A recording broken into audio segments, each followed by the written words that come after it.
ओम श्री सूर्याय नमः। ओम नमः शिवाय। भगवान सूर्य देव की कृपा से आप सभी भक्तों का जीवन सुख समृद्धि और धन्य धान से परिपूर्ण रहे।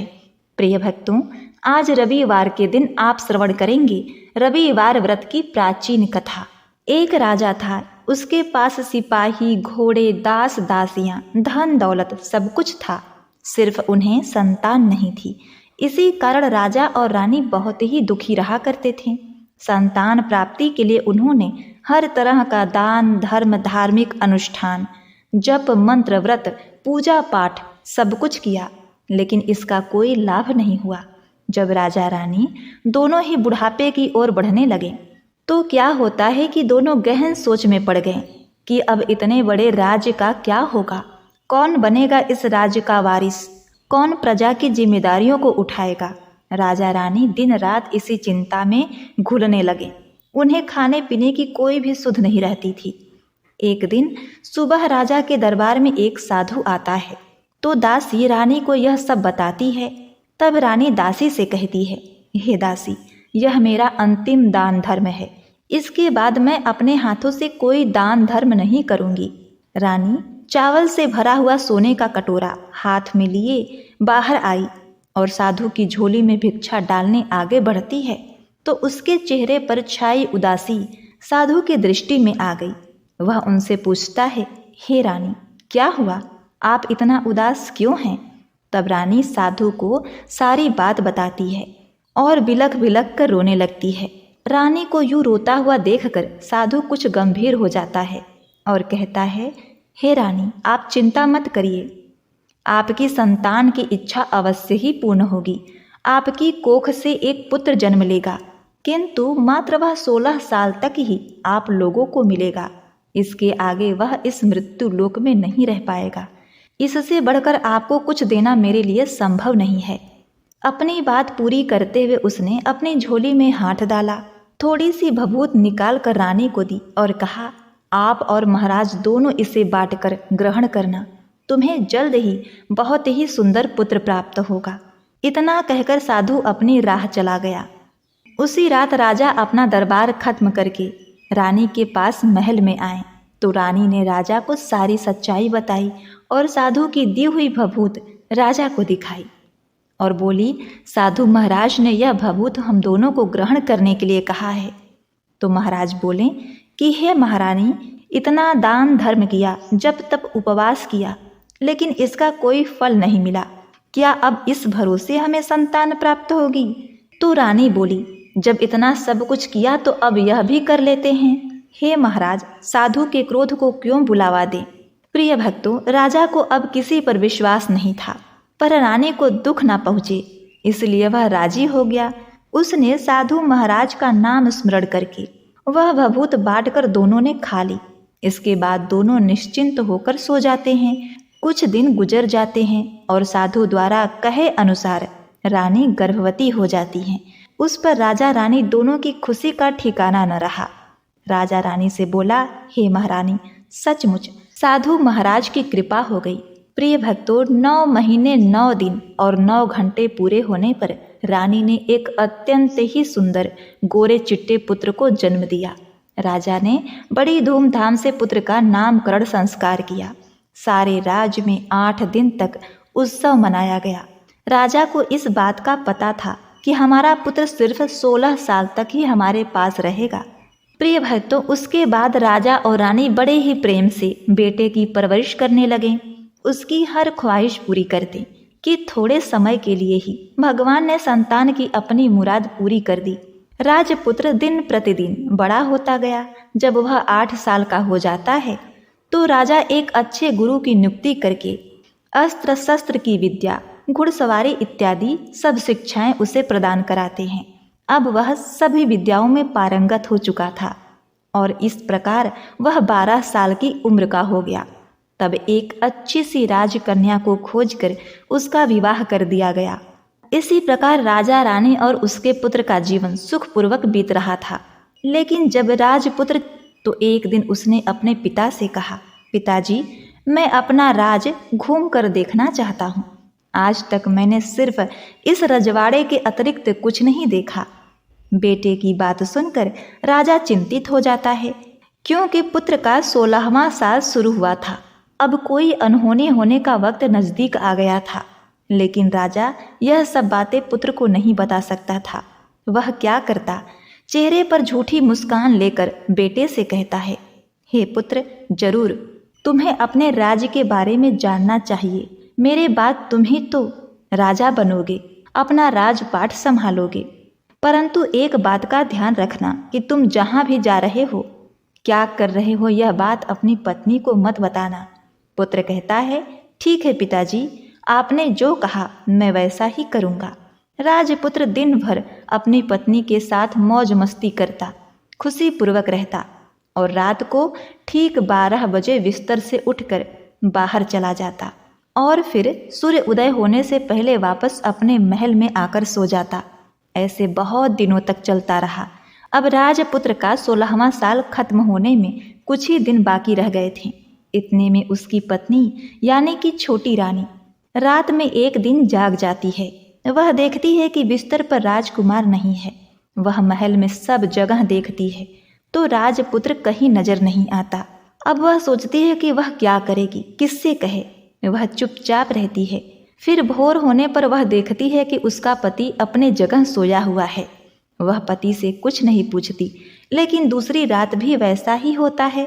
तीसरी रात, चौथी रात, 5वीं रात, ऐसे बहुत दिन तक चलता रहा। छोटी रानी बहुत ही चिंतित हो जाती है। पति रात को कहाँ जाता है, किससे मिलने जाता है, उसके मन में ढेर सारे सवाल उठ रहे थे। लेकिन उसे पूछने में भय लग रहा था कि शायद उसका पति क्रोधित न हो जाए। सास ससुर से पूछने में भी वह बड़ा संकोच कर रही थी। उसकी कुल की मर्यादा बीच में आ जा रही थी। इस तरह छोटी रानी मन ही मन दुखित रहने लगी। इस हाल में उसने खाने पीने में दिलचस्पी नहीं रही। वह दुबली पतली हो जाती है। तो उसी राज्य में एक फूल बेचने वाली एक बूढ़ी महिला, एक मालिन थी। वह हमेशा छोटी रानी को फूल देने उनके महल में आती थी। एक दिन उस बुढ़िया का ध्यान छोटी रानी पर जाता है। वह उससे पूछती है, हे बेटी, तुम्हें किस बात का दुख है? तुम इस तरह सूख कर काटा क्यों हो गई हो? उस पर रानी कहने लगी कि हे बूढ़ी अम्मा, मैं आपको क्या बताऊं। इस राज्य का राजपुत्र, मेरा पति अर्थात इस राज्य का राजपुत्र, हर रात बिस्तर पर से उठकर कहीं चला जाता है और सुबह भोर होते ही वापस आकर सो जाता है। वह कहाँ जाता है? अपने प्रेमिका से मिलने जाता है, क्या करता है मुझे कुछ नहीं पता। यही सब सोच सोच कर मैं दुबली होती जा रही हूँ। मैं खाना पीना ग्रहण नहीं कर पाती। प्रिय भक्तों, वह बुढ़िया उसे एक उपाय बताती है। कहती है, बेटी ऐसा करना कि आज रात तुम सोना मत। तुम्हारा पति जब उठकर कहीं जाए तो उसके पीछे जाकर देखना कि वह कहाँ जाता है, क्या करता है। उसकी अच्छी तरह से पहरेदारी करना। छोटी रानी ने कहा, हे अम्मा, पर मुझे नींद आ गई तो वह मालिन कहती है, देखो एक काम करना, अपने दाहिने हाथ की उंगली में एक जख्म लगा देना, उस पर थोड़ी सी मिर्च छिड़क देना, तुम्हें जलन के मारे नींद नहीं आएगी। प्रिय भक्तों, उस बुढ़िया के कहे अनुसार छोटी रानी ने अपने अंगुली में एक जख्म लगा लिया और उसमें मिर्ची लगा दी। जलन के मारे कुछ देर तक तो उसे नींद नहीं आई। बाद में वह सो जाती है। दूसरे दिन सुबह बुढ़िया फूल लेकर उसके महल में पहुंची और पूछती है, क्या हुआ बेटी, क्या तुम देख पाई कि तुम्हारा पति कहाँ जाता है? छोटी रानी कहती है, नहीं अम्मा, पहले कुछ समय जलन के कारण मुझे नींद नहीं आई, पर कुछ देर के पश्चात मैं सो गई। बुढ़िया कहती है, कोई बात नहीं, आज तुम उंगली पर पहले से ज़्यादा बड़ा जख्म करना और ज़्यादा मिर्ची लगाना। तो छोटी रानी ने वैसा ही किया, परंतु वह सिर्फ पति को बाहर निकलते हुए देख पाई। उसके पश्चात उसकी आंखें मुद गई। फिर उसे नींद आ गई। दूसरे दिन सुबह वह बुढ़िया फिर आती है। उसके पूछने से पहले ही छोटी रानी रोने लगती है और कहती है, अम्मा, मैं आज भी उनकी पहरेदारी ठीक से नहीं कर पाई। बुढ़िया कहती है, रो नहीं बेटी, सब कुछ ठीक हो जाएगा।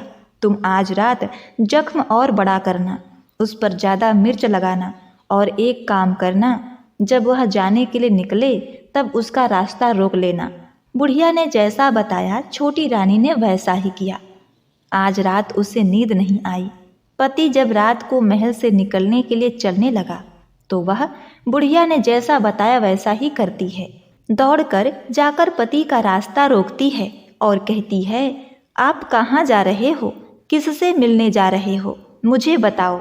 राजपुत्र उसे समझाने की बहुत कोशिश करता है कि देखो, अगर मैंने तुम्हें यह बात बता दिया तो मैं तुम्हें दोबारा नहीं मिल पाऊंगा। छोटी रानी कहती है, कोई बात नहीं, ना मिल पाओ, लेकिन आप रात के समय कहाँ जाते हो यह मुझे बता दो। राजपुत्र निरुत्तर हो जाता है और अपने पत्नी के जिद के आगे उसकी एक नहीं चल पाती। ठीक उसी समय उसका 16वां साल खत्म होने वाला था और 17वां साल लगने वाला होता है।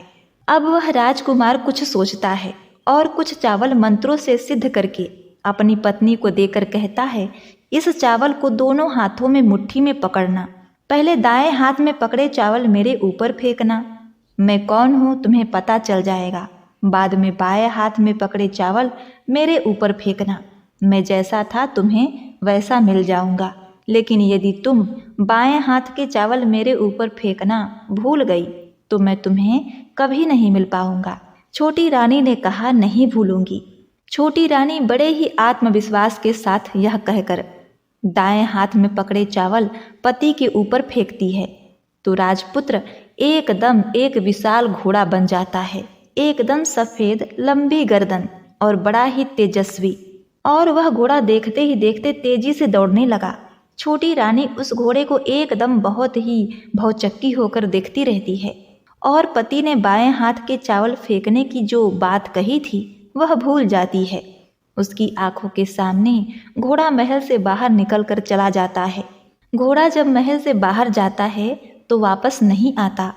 अब छोटी रानी को बड़ा ही पश्चाताप हुआ। वह स्वयं को कोसने लगी, लेकिन अब उसका कोई फायदा नहीं होने वाला था। राजकुमार अब वापस नहीं आने वाला था। सुबह होते ही महाराजा को यह सब बात पता चली। उन्हें बहुत दुख हुआ और वह बिस्तर पर पड़ गए तथा अपने बेटे की राह देखने लगे कि एक न एक दिन उनका बेटा वापस आएगा। इस तरह 1 महीने, 2 महीने, 3 महीने करते करते 6 महीने पूरे हो जाते हैं। राजपुत्र का कोई पता नहीं चलता। राज्य के सेनापति राजपुत्र को ढूंढने के लिए राज्य के गांव-गांव सिपाही भेजता है, लेकिन उससे कोई सफलता नहीं मिली। इधर छोटी रानी अपनी हट के कारण पति गायब हो गया है, यह सोचकर स्वयं को मन ही मन कोसती रही और प्रण कर लेती है कि कुछ भी करके पति को ढूंढ कर लाएगी और उसे वापस घर लेकर आएगी। प्रिय भक्तों, एक दिन सुबह उठकर सास ससुर के महल में जाती है और कहती है कि मैं अपने पति की खोज में जा रही हूँ। अब महाराज को क्या चाहिए था? कुछ भी करके उनका बेटा उन्हें वापस मिलना चाहिए था। वे बहू को जाने के लिए अनुमति देकर कहने लगे, हे बेटी, तुम्हें जो चाहे वह करो, जहाँ जाना है वहाँ जाओ, लेकिन मेरे पुत्र को वापस लेकर आओ। अब छोटी रानी अपने शाही भेष बदलकर एक सेठानी बन जाती है। कुछ दासियों को, कुछ नौकरानी को साथ लेती है और कुछ सामान ले लेती है और राज्य की सीमा पर जाकर वहाँ एक भोजनालय खोल देती है।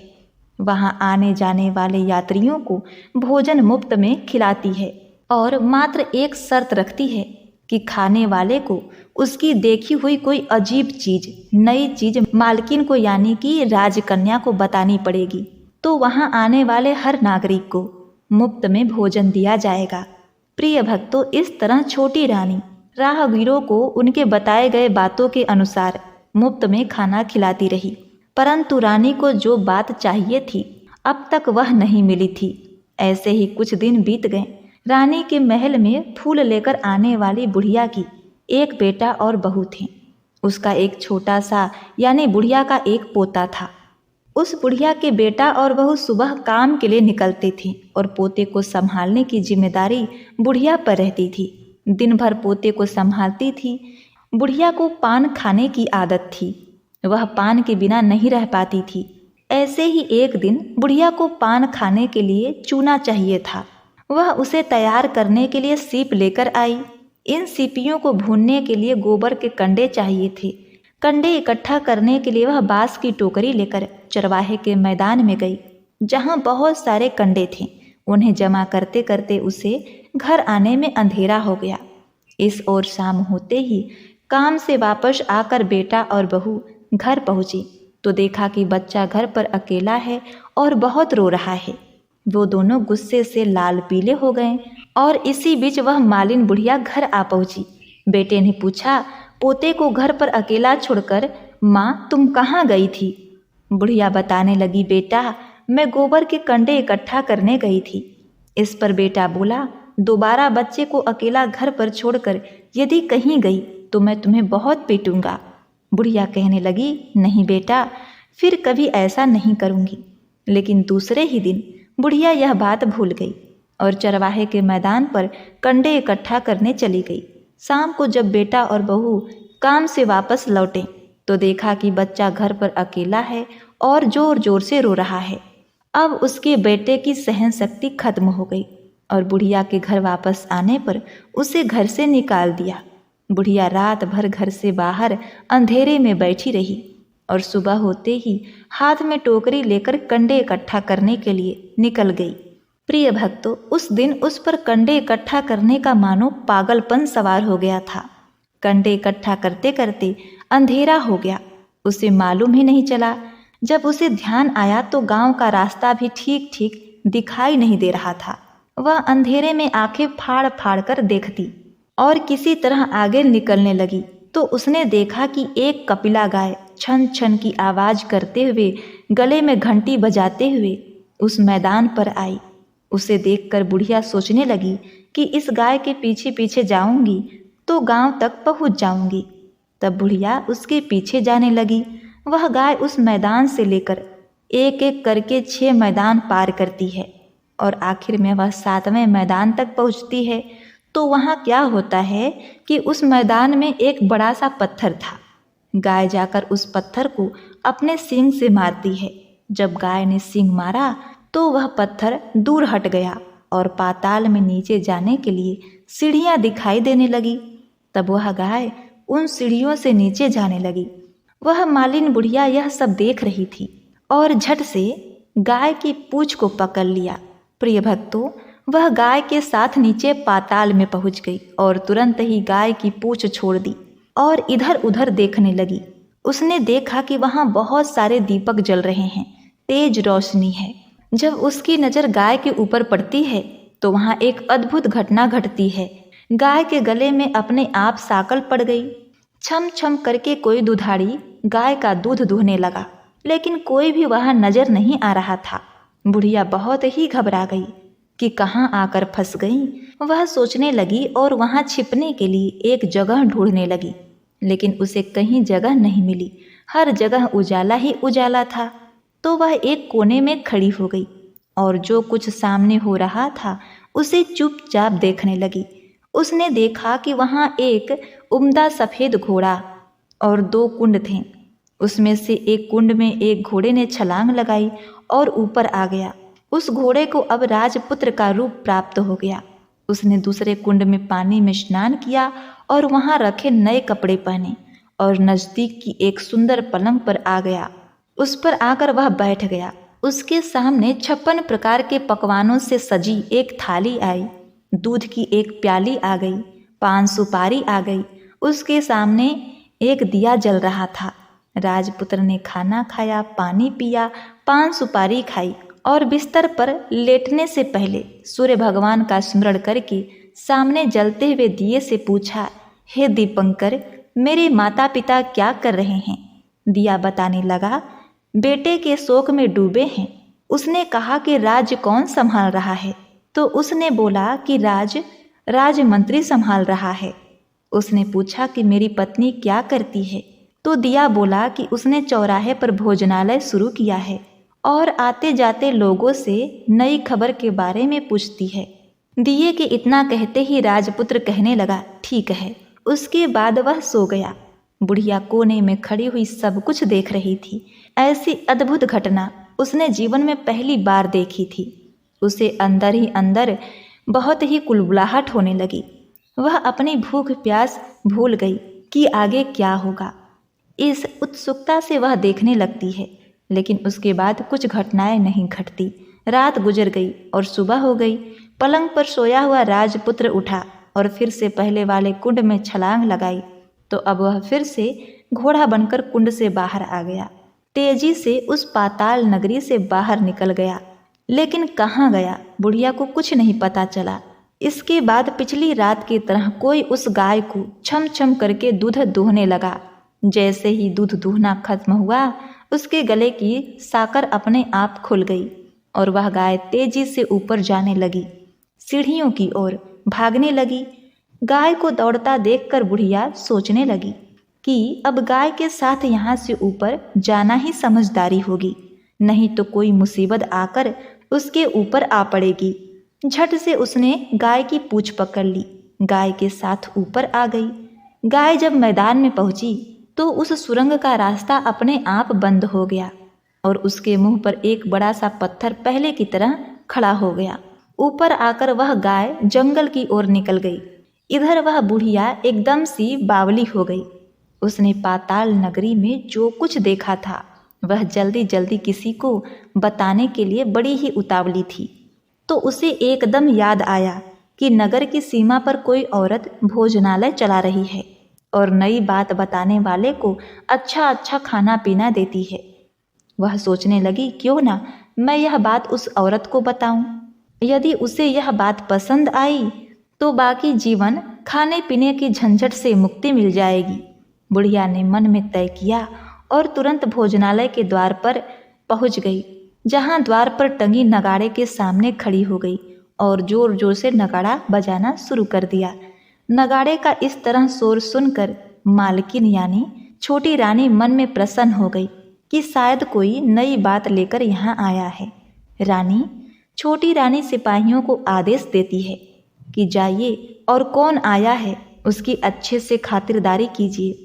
छोटी रानी का आदेश पाते ही सिपाही दौड़ते हुए गए तो वहाँ एक बुढ़िया नगाड़ा बजा रही थी। उन्होंने पूछा, बुढ़िया माई क्या हुआ, नगाड़ा क्यों बजा रही हो? बुढ़िया बोली, कुछ नहीं बेटा, यहाँ खाना मिलता है ना, इसीलिए आई हूँ। तो सिपाहियों ने कहा, माई खाना चाहिए, खाना तो मिलेगा लेकिन तुम्हें कोई नई बात बतानी पड़ेगी। बुढ़िया ने कहा, हाँ बताऊंगी, एक बात मालूम है मुझे। इस पर सिपाही उसे अंदर लेकर आए और मालकिन के आदेश के अनुसार बहुत सेवा सत्कार किया गया। बड़ी से सुंदर थाली में सुंदर सुंदर पकवान व्यंजन परोसे गए। बुढ़िया बहुत दिनों से भूखी थी, वह खाने पर टूट पड़ी। खाना खाने के बाद सिपाही ने उसे नई साड़ी पहनने को दी। उसके बाद उसे लेकर रानी के पास आए। बुढ़िया और छोटी रानी ने तुरंत एक दूसरे को पहचान लिया। तब छोटी रानी ने बुढ़िया से कहा, अम्मा अब बताओ तुमने क्या नई बात देखी? बुढ़िया ने कहा, नई बात? मैंने कोई नई बात नहीं देखी। मेरे पास तो तुम्हें देने के लिए खाने के पैसे नहीं थे, इसलिए मैंने झूठ कहा और नगाड़ा बजाया। रानी ने कहा, अम्मा घबराना नहीं, मैं किसी को तुम्हारा नाम नहीं बताऊंगी।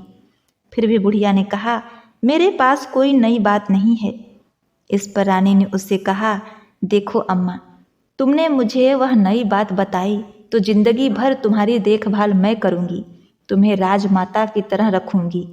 अब बुढ़िया बताने के लिए तैयार हो गई।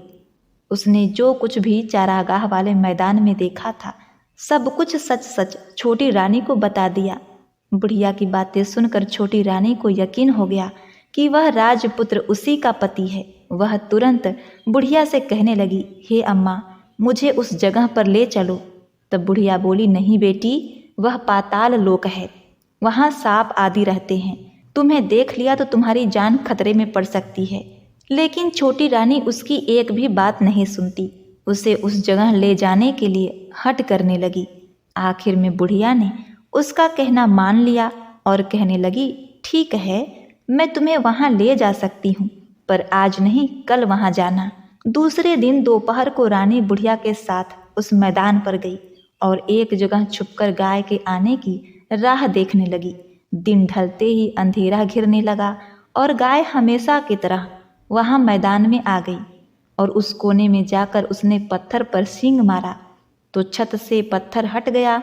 सुरंग में जाने के लिए रास्ता खुल गया। गाय उस रास्ते से नीचे उतरने लगी तो बुढ़िया छोटी रानी से कहने लगी, कि हे बेटी आगे बढ़ो, हम गाय की पूँछ पकड़कर नीचे उतरेंगे। तो दोनों गाय की पूँछ पकड़कर नीचे उतर गए। बुढ़िया पहले जिस कोने में छिपी थी उसी कोने में छिप गई। अब नीचे सब कुछ पहले जैसा घटित हो रहा था। गाय के गले में अपने आप साकल पड़ गई। कोई अदृश्य रूप से उसका दूध दूहने लगा। एक सफेद घोड़ा आकर एक कुंड में छलांग लगाई तो राजपुत्र के रूप में ऊपर आया। वह राजपुत्र दूसरे कुंड में नहाने लगा। बाद में उसके सामने खाने की थाली आई, दूध की प्याली आई और पान का बीड़ा आ गया। राजपुत्र सब ग्रहण करके सोने के लिए पलंग पर चला गया।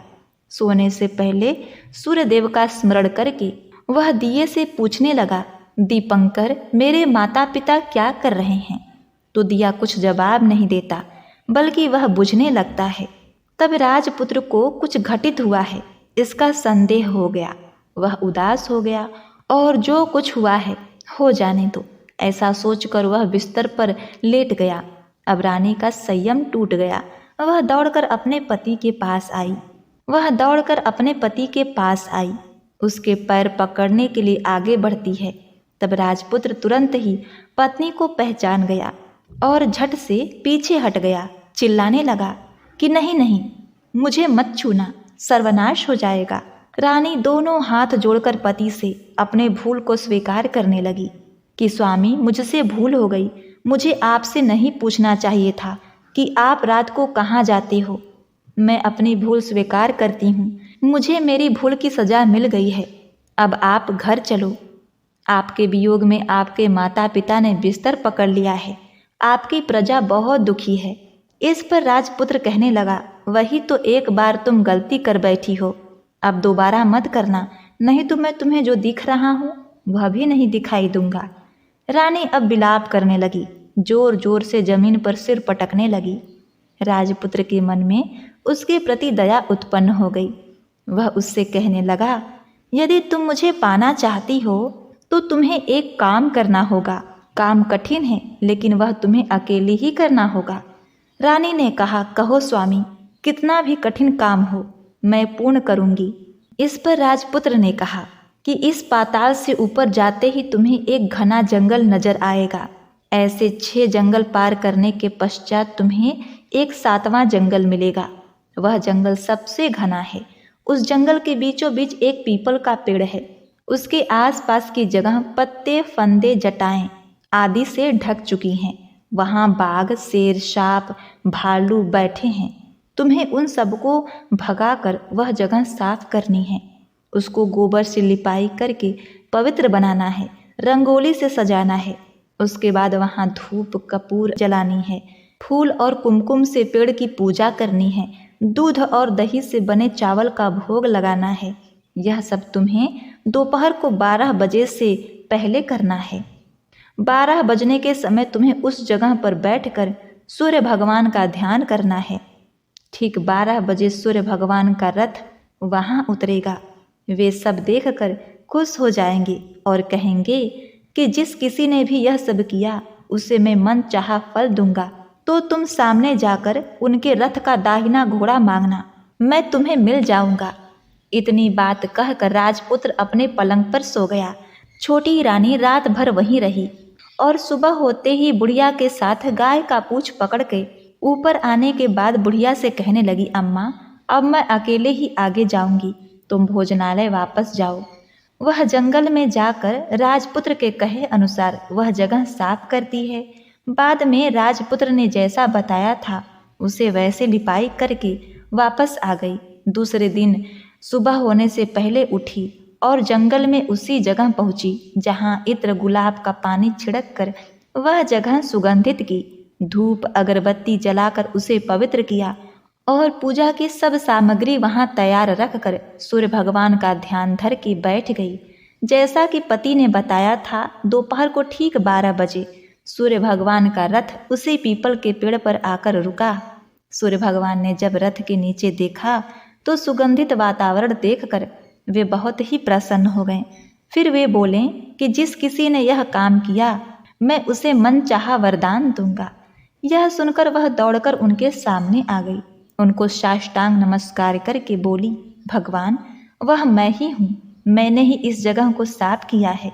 तब सूर्य भगवान ने कहा, अच्छा तो तुम्हें जो चाहिए वह मांगो। उसने कहा, भगवान मुझे आपके रथ का दाहिना घोड़ा चाहिए। सूर्य भगवान बोले, नहीं नहीं, मैं तुम्हें और कुछ भी दे सकता हूँ, लेकिन यह घोड़ा नहीं दे सकता। मेरे रथ के 12 घोड़े हैं, तुम चाहो तो कोई और घोड़ा मांग लो, लेकिन यह दाहिना घोड़ा नहीं, वह मैं तुम्हें नहीं दे सकता।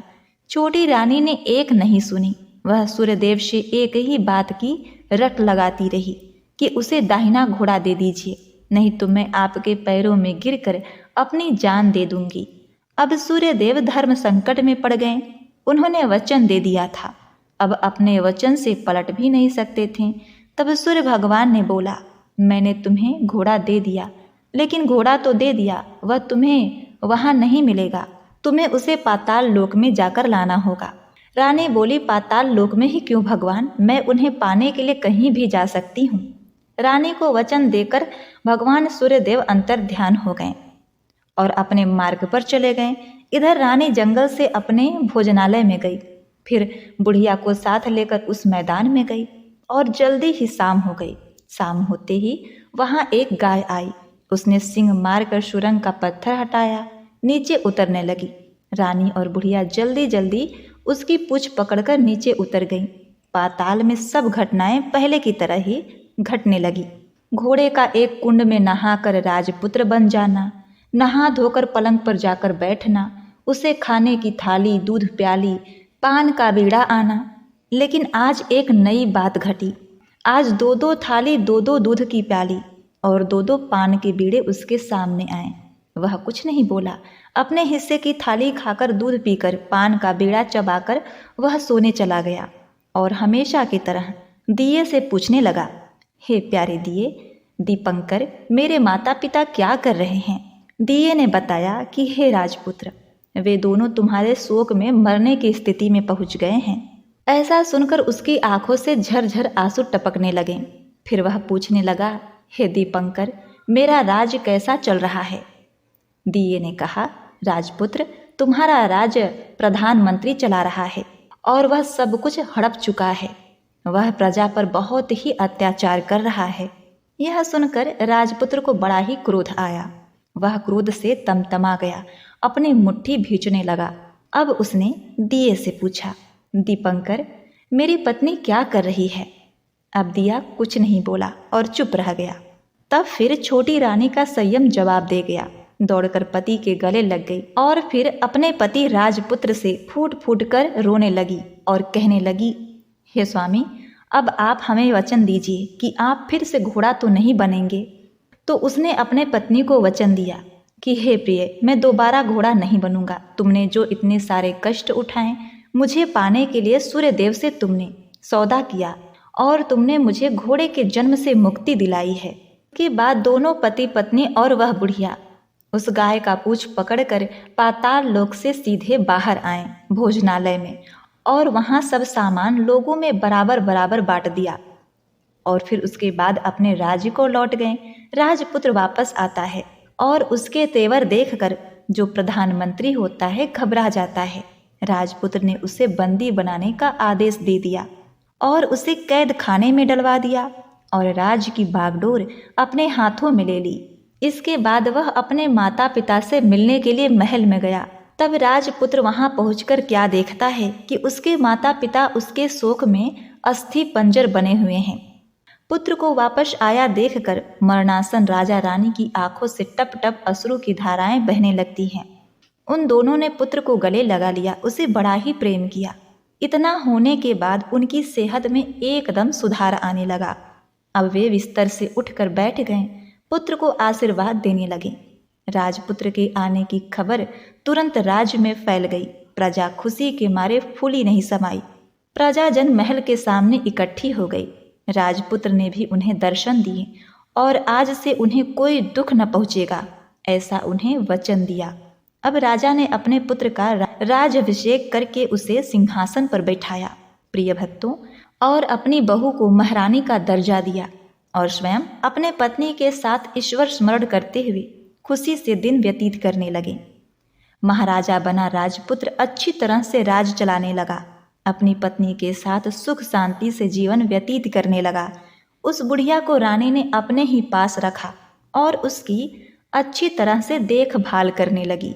बुढ़िया के बुढ़ापे के दिन खुशी से गुजरने लगे। सारी प्रजाजन प्रेम से रहने लगी। तब राजपुत्र ने एक और घोषणा की कि हे प्रिय प्रजाजनों, तुम आज के बाद सूर्य नारायण भगवान का व्रत करो। प्रत्येक रविवार को उन्हें प्रेम पूर्वक अर्घ दो, घर की लिपाई करो तथा अपने घर में सुख समृद्धि की कामना करो। इससे तुम्हारे घर में धन धान तो आएगा ही, साथ में तुम सब रोग मुक्त रहोगे। सूर्य भगवान की यह रविवार व्रत कथा संपूर्ण हुई। तो बोलिए सूर्य नारायण भगवान की जय हो। आज के इस कथा कहानी को कहते सुनते हुंकारा भरते सभी भक्तों को भगवान सूर्यदेव की आशीर्वाद से सुख समृद्धि शांति और आरोग्य का आशीर्वाद प्राप्त हो। प्रिय भक्तगणों, सूर्य भगवान की आरती सुनते हुए इस कथा का समापन करते हैं। ओम जय सूर्य भगवान, जय हो दिनकर भगवान। जगत के नेत्र स्वरूपा, तुम हो त्रिगुण स्वरूपा। धरत सब ही तब ध्यान, ओम जय सूर्य भगवान।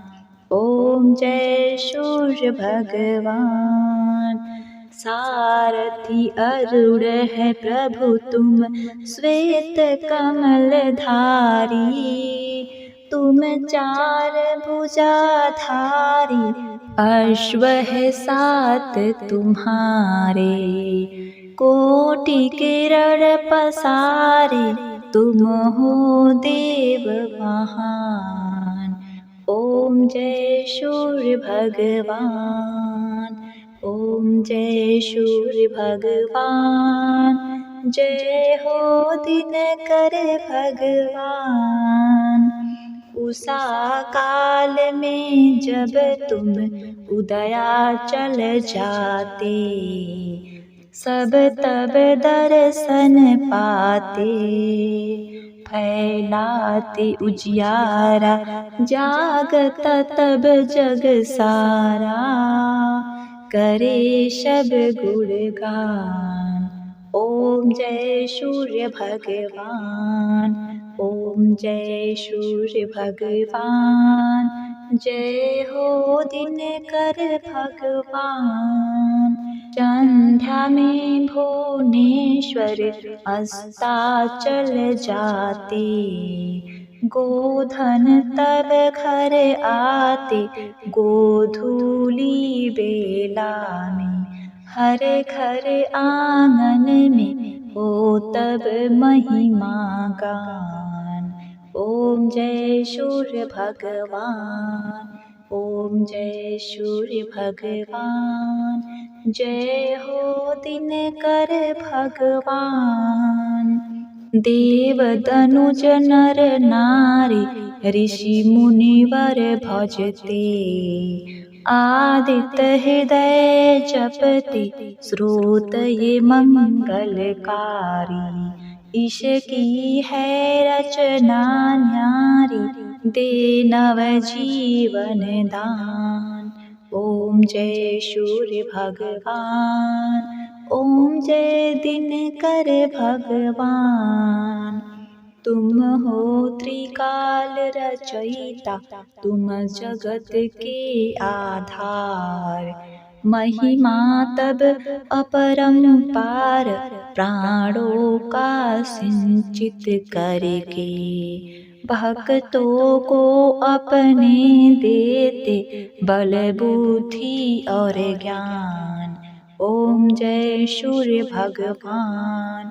जय सूर्य भगवान। जय दिनकर भगवान। भूचर जल पर खेचर, सबके हो प्राण तुम्ही। सब जीवों के प्राण तुम्ही, वेद पुराण बखाने। धर्म सभी तुम्हें माने, तुम ही सर्वशक्तिमान। ओम जय सूर्य भगवान, जय सूर्य भगवान। ओम जय दिनकर भगवान, पूजन करती दिशाएं, पूजे दश दिक्पाल। तुम भुवनों के प्रतिपाल, ऋतु में तुम्हारी दासी। तुम शाश्वत अविनाशी, शुभकारी अंशुमान। ओम जय सूर्य भगवान, जय हो दिनकर भगवान। जगत के नेत्र स्वरूपा, तुम हो त्रिगुण स्वरूपा।